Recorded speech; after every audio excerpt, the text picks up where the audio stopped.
All, welcome to മന്ന kitchen. ഇന്ന് നമുക്ക് നല്ല സോഫ്റ്റ് കോട്ടൺ സ്പോഞ്ച് കേക്ക് റെഡിയാക്കി എടുക്കാം. നല്ല ടേസ്റ്റാണ് ഈ ഒരു കേക്ക് കഴിക്കാനായിട്ട്. ടീ കേക്കായിട്ട് നമുക്ക് ഉപയോഗിക്കാം, അതുപോലെ എല്ലാ ക്രീം കേക്കിനും ബേസായിട്ട് ഉപയോഗിക്കാവുന്നതാണ്. വീഡിയോയിലേക്ക് പോകുന്നതിന് മുമ്പായിട്ട് നമ്മുടെ മന്ന കിച്ചൺ ഇതുവരെ സബ്സ്ക്രൈബ് ചെയ്യാത്ത കൂട്ടുകാരുണ്ടെങ്കിൽ താഴെ കാണുന്ന റെഡ് സബ്സ്ക്രൈബ് ബട്ടൺ ഒന്ന് ക്ലിക്ക് ചെയ്യണം കേട്ടോ. അതോടൊപ്പം തൊട്ടടുത്തുള്ള ബെല്ലൈക്കൺ കൂടി ഒന്ന് ഇനേബിൾ ചെയ്തിട്ട് ഓൾ പ്രസ് ചെയ്യാനും കൂടി മറക്കല്ലേ. ഈ ഒരു കേക്കിലേക്ക് നമ്മൾ 4 മുട്ടയാണ് ചേർത്ത് കൊടുക്കുന്നത്. ഇതിൻ്റെ വെള്ളയും മഞ്ഞയും ഒന്ന് സെപ്പറേറ്റ് ചെയ്തെടുക്കണം. അങ്ങനെ മുട്ടയുടെ സെപ്പറേറ്റ് ചെയ്തെടുത്തിട്ടുണ്ട്. മുട്ടയുടെ മഞ്ഞക്കരു എടുത്ത് വെച്ചിരിക്കുന്ന ബൗളിലേക്ക് 2 ടീസ്പൂൺ വാനില എസൻസ് ഒഴിച്ചു കൊടുക്കാം. പൊടിച്ചെടുത്തിട്ടുള്ള 1/2 കപ്പ് പഞ്ചസാര ചേർത്ത് കൊടുക്കാം. ഇനി റൂം ടെമ്പറേച്ചറിലുള്ള 1/4 കപ്പ് പാലും കൂടി ചേർത്തിട്ട് എല്ലാം കൂടി നല്ലതുപോലെ മിക്സ് ആകത്തക്ക വിധം ഇതുപോലെ ഒരു വിസ്ക് വെച്ചിട്ട് നല്ലതുപോലെ ഒന്ന് ബീറ്റ് ചെയ്തെടുക്കണം. എല്ലാം കൂടി നല്ലതുപോലെ മിക്സ് ആയിട്ടുണ്ട്. ഇതിലേക്ക് ഒരു 1/4 കപ്പ് വെജിറ്റബിൾ ഓയിലും കൂടി ചേർത്തിട്ട് ഒന്നും കൂടി ഒന്ന് ബീറ്റ് ചെയ്യാം. അടുത്തതായിട്ട് നമുക്ക് ഡ്രൈ ഇൻഗ്രീഡിയൻസ് ചേർത്ത് കൊടുക്കാം. അരിപ്പ വെച്ചിട്ട് അതിലേക്ക് 1/4 കപ്പ് മൈദയിലേക്ക് 1 ടേബിൾ സ്പൂൺ കോൺഫ്ലോറും കൂടി ഇട്ട് വെച്ചിരിക്കുന്നതാണിത്. 1/2 ടീസ്പൂൺ ബേക്കിംഗ് പൗഡർ, 1 പിഞ്ച് ഉപ്പ്, ഇത്രയും സാധനങ്ങൾ നമുക്ക് അരിച്ച് ചേർത്ത് കൊടുക്കാം.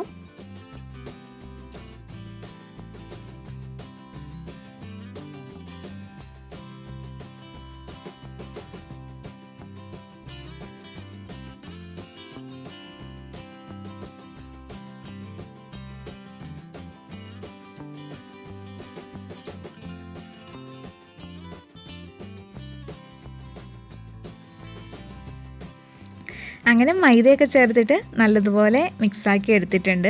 ഇതൊരു സൈഡിലേക്ക് നമുക്ക് മാറ്റി വയ്ക്കാം. ഇനി നമ്മൾ സെപ്പറേറ്റ് ചെയ്തെടുത്തിട്ടുള്ള 4 മുട്ടയുടെ വെള്ളയാണിത്. ഞാനിവിടെ ഇലക്ട്രിക് ബീറ്റർ വെച്ചിട്ടാണ് ബീറ്റ് ചെയ്തെടുക്കുന്നത്. ഡിസ്ക്രിപ്ഷൻ ബോക്സിൽ ഞാനൊരു 3 ഇലക്ട്രിക് ബീറ്ററിൻ്റെ ലിങ്ക് കൊടുക്കുന്നുണ്ട്. നമുക്കിത് ഓഫറിനാണ് കിട്ടുന്നത്. 419 രൂപ, 499 രൂപ, 565 രൂപ എന്നിങ്ങനെയാണ് റേറ്റ് വരുന്നത്. ഇത് ശരിക്കും ഒരു 1300 തൊട്ട് 1700 വരെ റേറ്റുള്ള ബീറ്ററാണ്. അപ്പോൾ കേക്ക് നല്ലതുപോലെ വീട്ടിലുണ്ടാക്കാൻ ആഗ്രഹിക്കുന്ന നമ്മുടെ കൂട്ടുകാർക്കും പുറത്തേക്ക് സെയിൽ ചെയ്യണമെന്നൊക്കെ ആഗ്രഹിക്കുന്നവർക്ക് ഈ ഒരു ലിങ്ക് തീർച്ചയായിട്ടും ഉപകാരപ്പെടും. അപ്പോൾ ബീറ്റർ വാങ്ങിക്കാൻ താല്പര്യമുള്ളവർക്ക് ഈ ഒരു ലിങ്കിൽ കയറിയിട്ട് പർച്ചേസ് ചെയ്യാവുന്നതാണ്. ഇപ്പോൾ മുട്ടവെള്ളം ചെറുതായിട്ടൊന്ന് പതഞ്ഞ് വന്നിട്ടുണ്ട്. ഇതിലേക്ക് ഞാനൊരു 1/4 കപ്പ് പഞ്ചസാര ചേർത്ത് കൊടുക്കുകയാണ്. പൊടിച്ചിട്ടൊന്നുമില്ല. ഇത് 2-3 തവണയായിട്ട് ചേർത്ത് കൊടുത്തിട്ട് മുട്ടവെള്ളം നല്ല സ്റ്റിഫ് പീക്സ് ആകുന്നത് വരെ ബീറ്റ് ചെയ്തെടുക്കണം.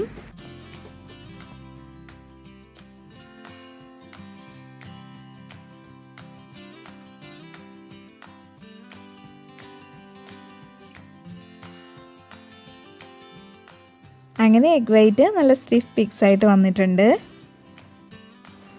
അടുത്തതായിട്ട് എഗ് വൈറ്റ് ബീറ്റ് ചെയ്ത് വെച്ചിരിക്കുന്നതിൽ നിന്നും കുറച്ചായിട്ട് നമുക്ക് ഈ മുട്ടയുടെ മഞ്ഞക്കരു ബീറ്റ് ചെയ്ത് വെച്ചിരിക്കുന്നതിലേക്ക് ചേർത്തിട്ട് യോജിപ്പിച്ചെടുക്കാം.